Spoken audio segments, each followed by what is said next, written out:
சூப்பரான அவல் கேசரி எப்படி பண்ணலான்னு பார்க்கலாம். 2 கப் அளவுக்கு கெட்டியான அவலை நல்லா ரோஸ்ட் பண்ணி எடுத்துக்கோங்க. மணம் வர வரைக்கும். கொஞ்சமாக ஏலக்காய் சேர்த்துட்டு நல்லா பொடிச்சு வச்சுக்கோங்க ரவை பதத்தில். 2 கப் ரவைக்கு 4 கப் அளவுக்கு தண்ணி சேர்த்து நல்லா கொதிக்க வச்சுக்கோங்க. தேவையான அளவுக்கு கேசரி பவுடர் எதுவும் ஆப்ஷனல் தான், வேணும்னா சேர்த்துக்கலாம்.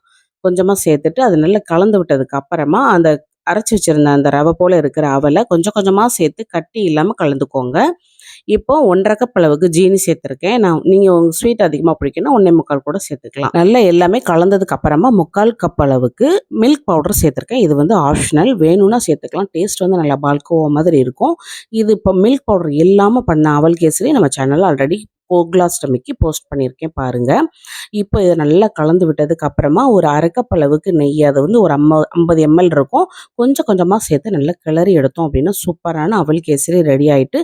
தேவைன்னா நீங்கள் நட்ஸ் சேர்த்துக்கலாம். இதை வந்து தெய்வங்களுக்கு நெய்வேத்தியமாகவும் குட்டீஸ்க்கும் செஞ்சு கொடுக்கலாம்.